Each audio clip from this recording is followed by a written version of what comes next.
It's unfortunately a familiar episode in Haitian communities, but for 6 Haitian families who lost their homes to a massive fire overnight, that fact makes it no less difficult to accept their losses.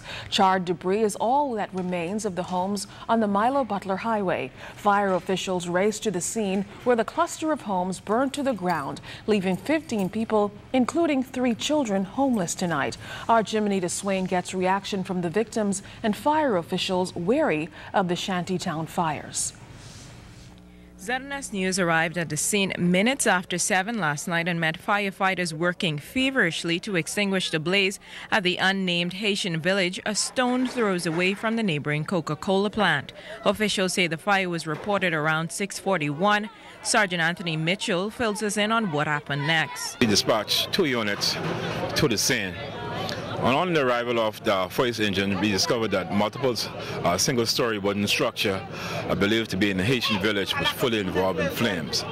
We additionally dispatched 2 more units to the scene where we were able to contain the fire.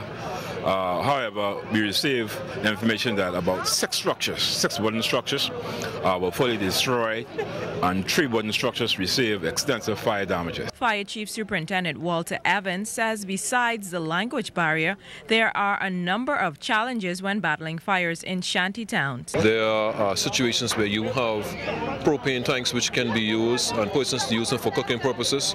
There are houses which do share electricity, and we discourage that practice at every cost. The challenge or the danger in a situation such as this is when one home goes, quite a bit of those homes will light up in flames because of the close proximity, because of the heat factor. And so for those persons who reside in areas such as this, we do discourage them to share electricity.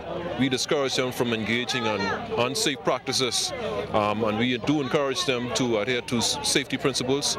One resident who wished to remain anonymous says her mother and brother lost everything in the fire.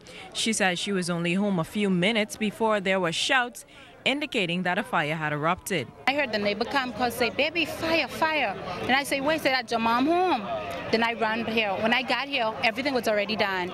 Fire officials made good use of the nearby Coca-Cola plant as they obtained water to battle the blaze. We met with the fire department before that. At any time, if there's any problems with water around here, in emergencies like this, if we can help, we would love to help.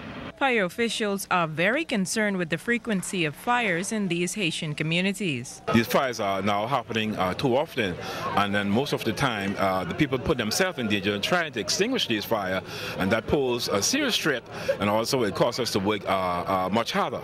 Fire officials say it took about 3 hours to get the blaze that you see behind me under control. They utilized about 4 engines and 16 firemen to get the area secured.